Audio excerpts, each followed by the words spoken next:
I was very happy to be able to play her again. She's a very cool, fun character to play. I kind of fell in love with her myself, so it was a beautiful thing to return. I think what's lovely is they're already an established team. So you have Ving and Simon and Tom, who Ving has been from the beginning. I think Simon has done 4 films now. But also the beauty of bringing Michelle back and all the female characters and the dynamic that is created in a film like this. It's just so lovely to be a part of it. It's a ride. Intimate, maybe in a very supportive way, because they are both quite lonely people and they care for each other, but they will also go through each other to get what they want.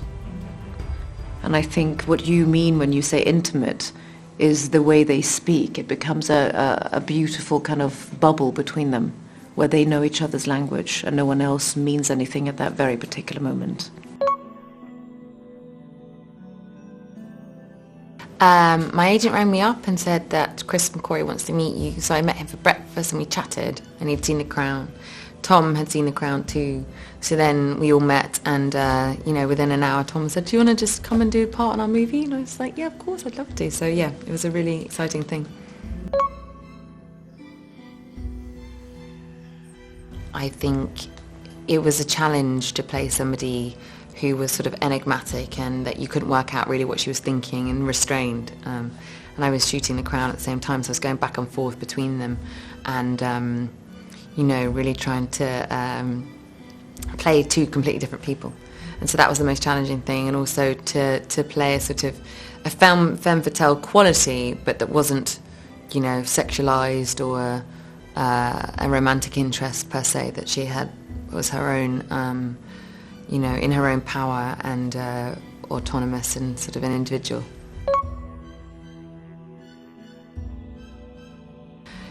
Tom his stamina and his fitness is just unbelievable, and he really understands his body, and he has to be able to keep up with the endless, relentless stunts that he's doing from start to finish and accomplish is quite extraordinary. So it felt very cool to begin that journey really, and to train and to learn how to run and, to run it consistently was tricky, but yeah, I absolutely,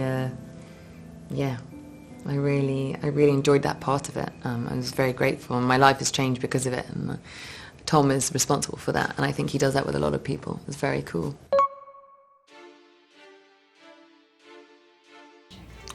Well, I got a call early in the morning, like 7 o'clock in the morning, from my agent, who said that you've been offered a role in Mission Impossible, and you have to, make a decision. Do you want to do it?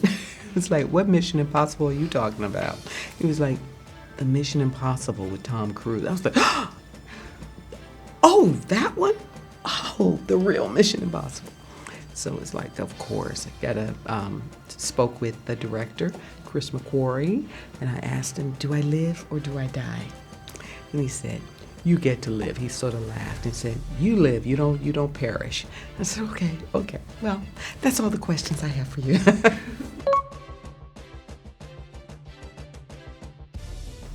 Well, you certainly know that he is a producer, but when you're in a scene with him, all you see is your fellow actor.